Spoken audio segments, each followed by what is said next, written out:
আমি তোমাকে একটা উপহার দিচ্ছি। একথা বলে পরী তার হাতের ছড়ি ঘোরাতেই একটি সুন্দর বাঁশের বাড়ি সেখানে তৈরি হয়ে গেল।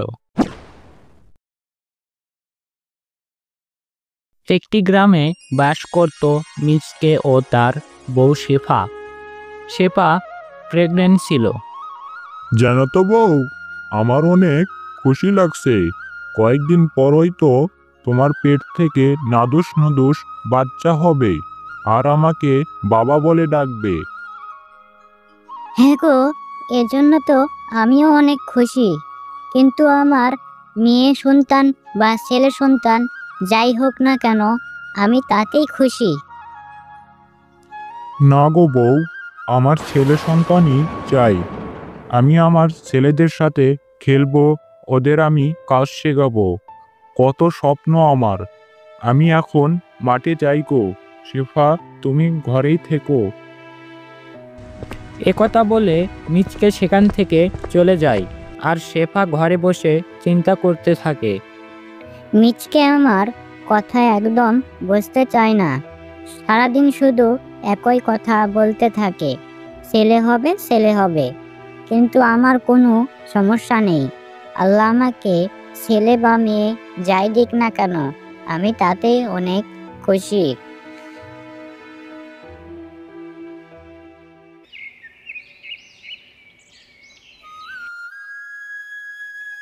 হ্যাঁ গো বোন, আর কয়েকদিন পরই তো তোমার সুন্দর সুন্দর ছেলে সন্তান হবে। মিসকে তো একথা গ্রামের সবাইকে বলে বেড়াচ্ছে। হ্যাঁ গো দিদি, আর কয়েকদিন পরই আমার সন্তান হবে। তবে আমি মিসকেকে নিয়ে অনেক চিন্তায় আছি। মিসকে শুধু ছেলে ছেলে করে, আমার মাথা খাচ্ছে। কি যে করব আমি ভেবেই পাচ্ছি না। ওসব নিয়ে একদম চিন্তা করো না শেফা। তবে তুমি সাবধানে থেকো, কেমন? তাহলে আমরা এখন আসি। একথা বলে প্রতিবেশীরা সেখান থেকে চলে যায়। আর এভাবেই কয়েকদিন কেটে যাওয়ার পর শেফার সুন্দর সুন্দর দুটো মেয়ে সন্তান হয়। এজন্য শেফা অনেক খুশি হলেও মিচকে অনেক রেগে যায়। এ কি শেফা, আমি কত আশা করেছিলাম যে আমার ছেলে সন্তান হবে, আর এখন তো দেখছি তুই দুটোই মেয়ে হয়েছে। মেয়ে সন্তান আমার মোটেও পছন্দ না।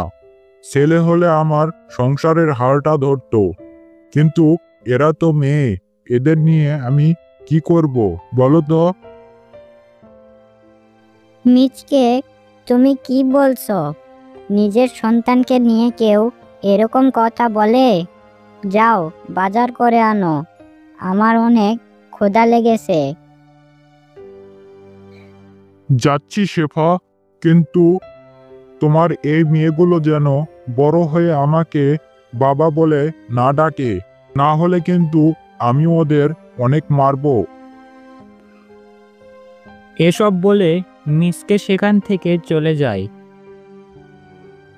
মিচকের কথা শুনে শেফার অনেক মন খারাপ হয়, কিন্তু কোনো উপায় নেই বলে শেফার চুপ করে থাকে আর তার মেয়েদের আগলে রাখতে থাকে।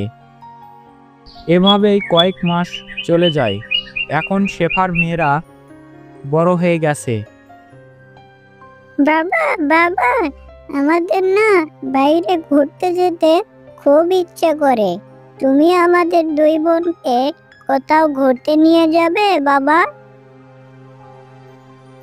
কি, তুই আমাকে বাবা বললি? শেফা, তোকে আমি সেদিন কি বলেছিলাম মনে নেই? এই বাচ্চা আমাকে বাবা বলে ডাকছে কেন? আজ প্রথমবার বলে কিছু বললাম না, কিন্তু এরপর কোনোদিন বললে আমি বাড়ি থেকে বের করে দেব। একথা বলে মিচকে সেখান থেকে চলে যায়। মা মা, বাবা আমাদের সাথে সব সময় কেন এরকম করে বলো তো? মনে হয় আমরা বাবার নিজের মেয়েই না। এমন কিছুই নয় রে মা, তোরা তোদের বাবার কথায় কিছু মনে করিস না। আর তোরা তোদের বাবার সাথে কোনো কথা বলিস না রে মা। তোরা দুজন মেয়ে বলে তোদের বাবার মন অনেক খারাপ হয়েছে। শেফার এমন কথা শুনে দুই বাচ্চার মন অনেক খারাপ হয়। আর সেদিন থেকে তারা মিচকেকে বাবা বলে ডাকতো না। এর কিছু মাস পর শেফা আবারও প্রেগনেন্ট হয়। মা, এবার আমাদের একটা ভাই হবে, তাই না মা? তখন বাবা অনেক খুশি হবে। হ্যাঁ রে মা, আমারও মনে হয় এবার একটা ছেলে হবে। আর অবশেষে তোদের বাবার স্বপ্ন পূরণ হবে রে মা।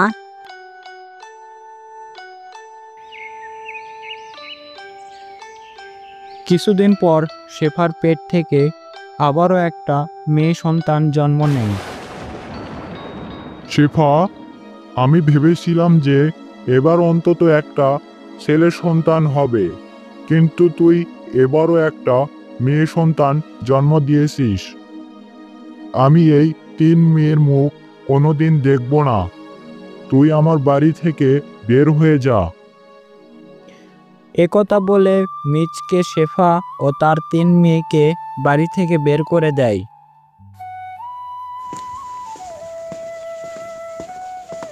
আর শেফা তার 3 মেয়েকে নিয়ে জঙ্গলে চলে যায় আর বসে কাঁদতে থাকে।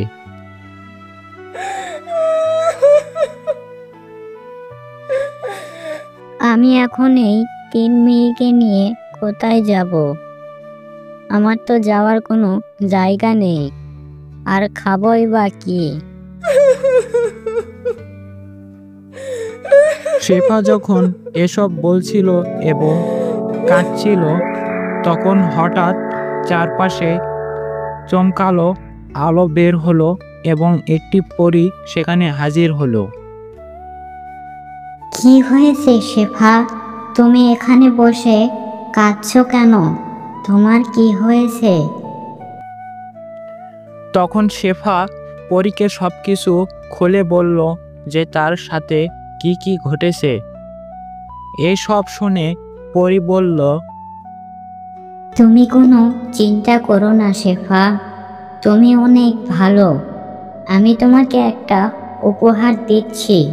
একথা বলে পরী তার হাতের ছড়ি ঘোরাতেই একটি সুন্দর বাঁশের বাড়ি সেখানে তৈরি হয়ে গেল। শেফা, এই বাড়িটা আজ থেকে তোমাদের তোমাদের যা যা প্রয়োজন সব কিছুই এই বাড়ির ভিতর আছে। তোমরা এখন থেকে সুখে শান্তিতে বসবাস করতে পারবে। একথা বলে পরী হাওয়ার সাথে মিশে অদৃশ্য হয়ে গেল। এরপর শেফা ও তার 3 মেয়ে সেই বাড়িতে উঠল এবং তারা সেখানে সুখে শান্তিতে বসবাস করতে লাগলো। বন্ধুরা, তোমরা যারা এরকম নিত্য নতুন সুন্দর সুন্দর গল্প দেখতে চাও, তারা আমাদের এই ভিডিওতে একটি লাইক দাও এবং আমাদের চ্যানেলটি সাবস্ক্রাইব করো। আসসালামু আলাইকুম।